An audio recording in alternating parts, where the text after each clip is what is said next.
वालेकुम, how are you all? I hope कि आप सब ठीक ठाक होंगे।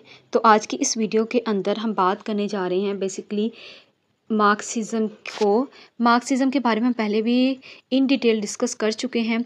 हमने देखा था मार्क्सिज्म का इंट्रोडक्शन, दूसरी वीडियो में हमने देखा था, यानी फर्स्ट पार्ट था इसका मार्क्सिज्म का इंट्रोडक्शन। सेकंड पार्ट इसका था the concept of Communist Manifesto, यानी the analysis of Communist Manifesto by Karl Marx and Friedrich Engels. और थर्ड पार्ट के अंदर हमने एनालिसिस ऑफ डैश कैपिटल किया था, जिसके अंदर हमने थ्योरी ऑफ सरप्लस वैल्यू को in detail with quotation discuss किया था। और आज की इस वीडियो के अंदर बेसिकली ये लास्ट पार्ट है मार्क्सिज्म थ्योरी का। और आज की इस वीडियो के अंदर हम बेसिकली डिस्कस करेंगे मार्क्सिज्म को with the perspective of Leninism and Maoism. मैंने आपको फर्स्ट वीडियो के अंदर, अगर आपको याद हो तो मैंने आपको बताया था कि मार्क्सिज्म को हम इन डिटेल डिस्कस करेंगे कि मार्क्सिज्म किस तरह यूरोप के अंदर आया, ठीक है, चाइना के अंदर किस तरह आया, और at the same time Marxism Russia के अंदर किस तरह आया। यूरोप के अंदर किस तरह है वो तो हम पढ़ चुके हैं, लेकिन आज की इस वीडियो में जो हम दो कॉन्सेप्ट को कवर करने जा रहे हैं उसका बेसिक परस्पेक्टिव यही, इसी बात को डिफाइन करना है कि मार्क्सिज्म चाइना और रशिया के अंदर किस तरह है। विदाउट वेस्टिंग एनी टाइम हम अपने टॉपिक को स्टार्ट करते हैं। यहाँ मैंने एक क्रिटिक का नाम लिखा है व्लादिमीर लीनिन। लीनिनिज्म को समझने के लिए इसका जो पायनर है उसको समझना ज़रूरी है, वो था व्लादिमीर लीनिन, ठीक है। He was inspired from Karl Marx. Karl Marx के आइडिया से बहुत ज़्यादा इंस्पायर्ड था, ठीक है।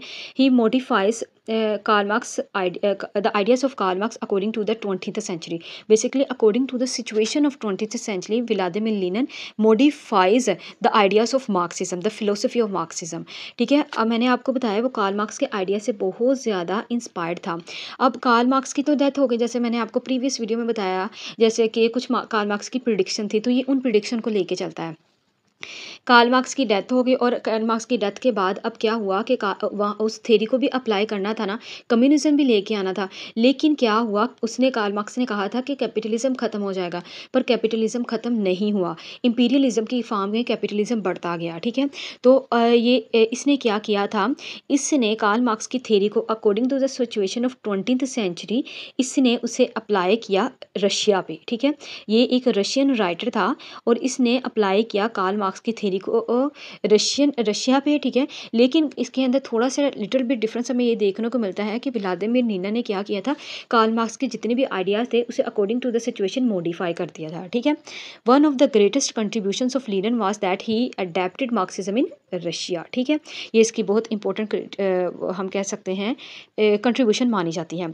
ये तो हो गया व्लादिमीर लीनिन का थोड़ा सा इंट्रोडक्शन। अब हम देखते हैं व्हाट इज़ लीनिनिज्म। लीनिनिज्म क्या थी।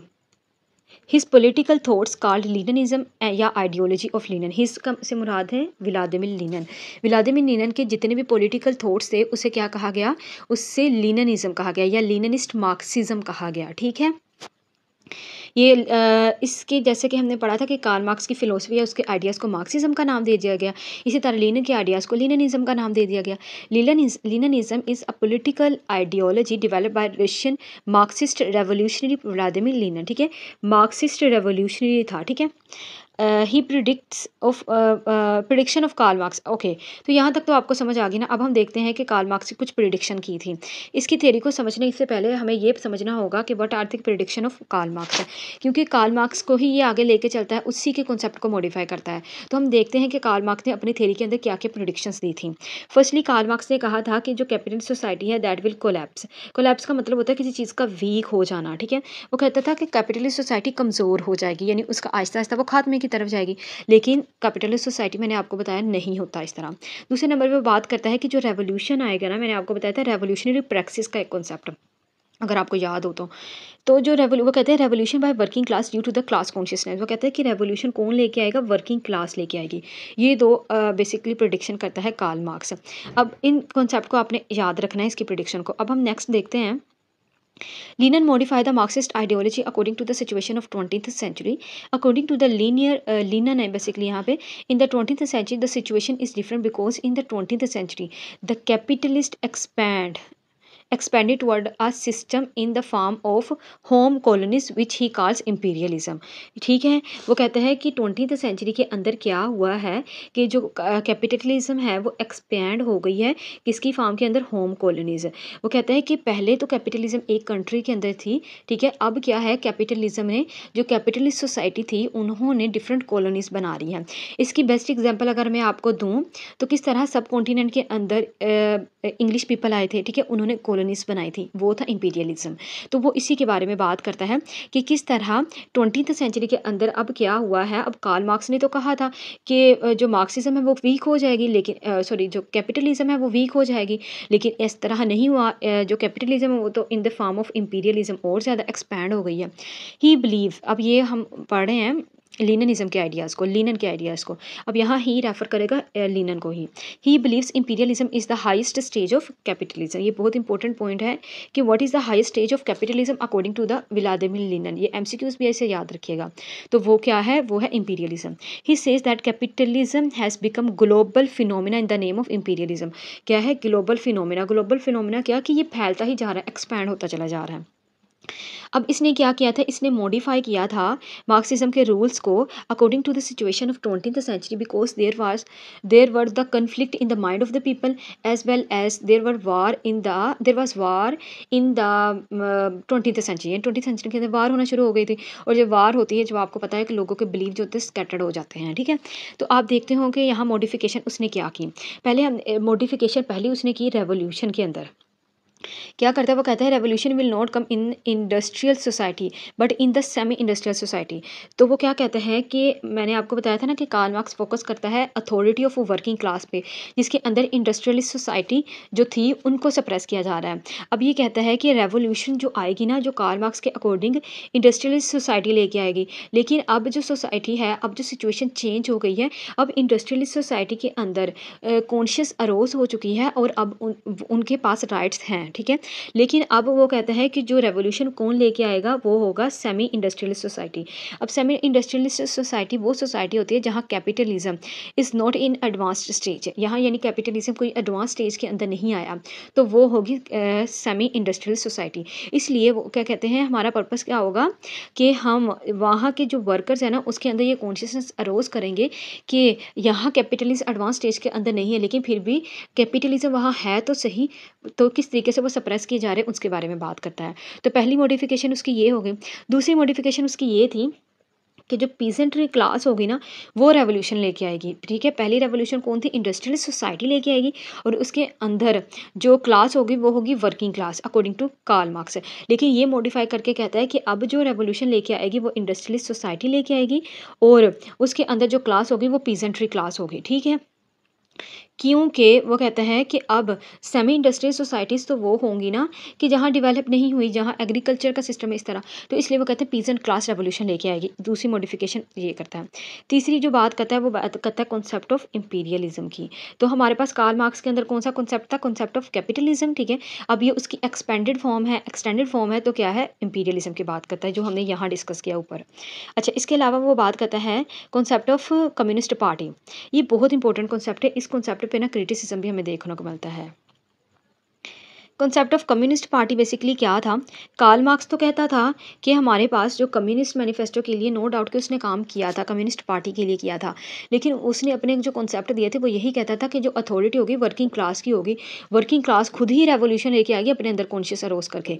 लेकिन यहाँ वो ये कहता है कि हम एक पार्टी बनाएंगे, जो पार्टी कौन सी होगी, उस पार्टी को नाम दिया जाएगा कम्युनिस्ट पार्टी, और उस पार्टी के अंदर जो काम करने वाले होंगे ना वैंगर्स, यानी एक प्रोफेशनलिस्ट होंगे, टीचर्स होंगे बेसिकली। वो कहते हैं उसके अंदर वैंगर्स ऑफ रेवोल्यूशन काम करेंगे, और वो जो वर्कर्स होंगे ना उसके अंदर, वर्कर आप कह लो या उसके जो लीडर्स होंगे, जो बेस्ट वर्ड होगा इसके लिए लीडर का होगा। अच्छा, वो कहते हैं कि उसको जो चलाने वाले होंगे वो प्रोफेशनलिस्ट होंगे, ठीक है, और इसके एज अ सीक्रेट सिस्टम वो काम करेंगे, ठीक है। और जो कम्युनिस्ट पार्टी के जो मेंबर होंगे यानी प्रोफेशनलिस्ट होंगे, वो क्या करेंगे, वो अरोज करेंगे conscious in the minds of the peasantry class, ठीक है। तो इसके बारे में बात करता है।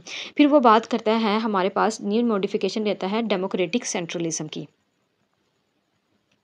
अब व्हाट इज़ डेमोक्रेटिक सेंट्रलिज्म उसको आप पढ़ते हैं, हम पढ़ते हैं।